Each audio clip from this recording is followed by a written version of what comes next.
Okay, welcome back. So, our next topic for today on this lovely Friday is going to be vocabulary. So, a lot of my students have goals in vocabulary, or at least their use in vocabulary. So, my thought was I can show you guys a few different activities that you can do to incorporate vocabulary in every day. Doesn't have to be structured, doesn't have to be a sit down paper pencil type of activity. It can be very casual. It can be sitting on the couch and talking. It doesn't always have speech therapy, and learning new speech and language skills doesn't have to be this big formal thing. So I have some nice flashcards that have different vocabulary words on it. These cards, I believe, are grades 1 through 3. So this should be pretty perfect for all my friends that are watching right now. So I'm going to just go ahead and show you what I have. So things we can do with vocabulary. So I have cards. Obviously, parents, I don't expect you to all have cards on vocabulary, but what we can do in the home to help facilitate more vocabulary growth is through books. So reading our books to each other, to our children, and going through, violin. What is a violin? Showing them the picture and trying to have them figure out what a violin is by the picture. Oh, it's an instrument, a stringed instrument that people play. So books are a great way for the vocabulary. I always highly recommend that. That's my numero uno vocabulary acquisition, vocabulary skill building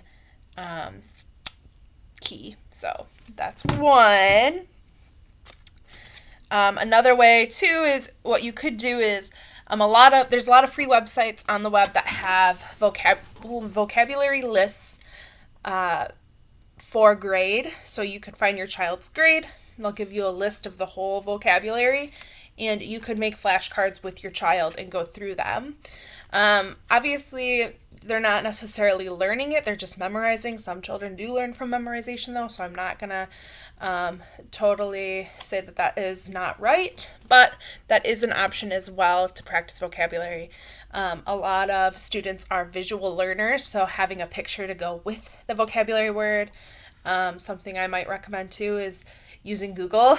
I do it for our students as well. I'll type in our vocabulary word, do a Google image search, and see what comes up and see if they can help describe what it is, tell us what's going on.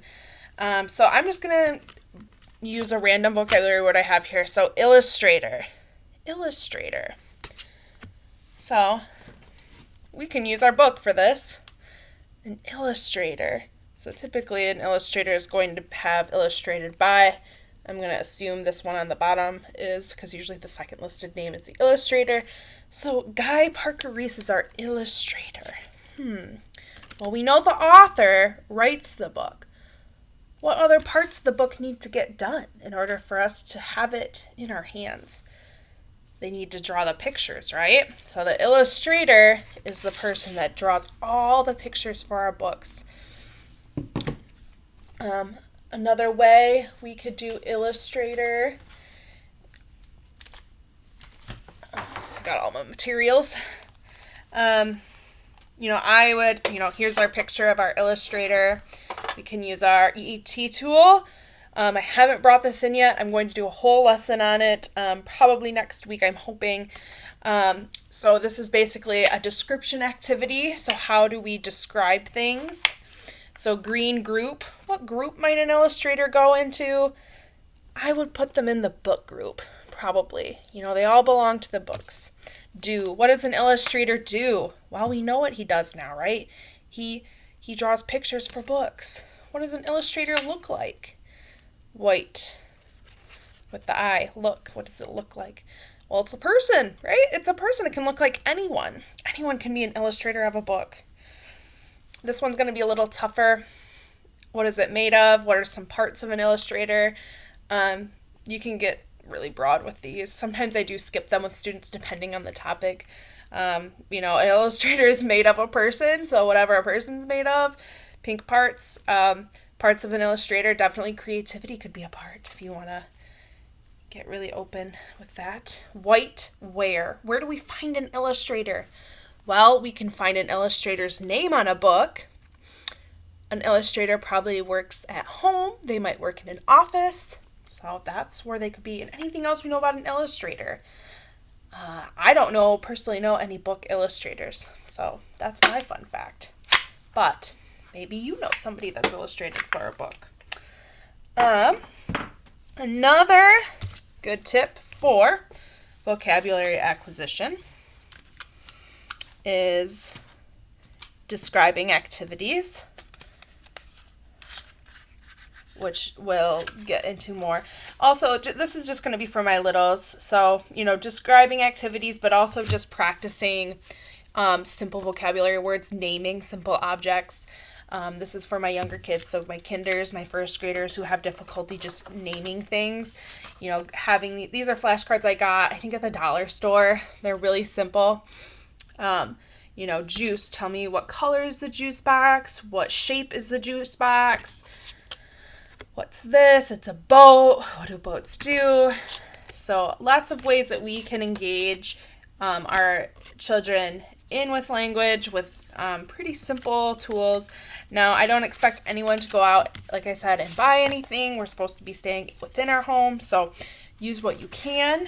Another way of just getting more vocabulary and using more is just modeling the vocabulary. For example, refrigerator. We might use the word refrigerator. Oh, well, our refrigerator is in our kitchen. We use it to keep all of our food cold. And I might put all my vegetables in the drawer or all my cheese in the drawer. Somebody else might put something different in the drawer of the refrigerator. And usually a refrigerator has a freezer.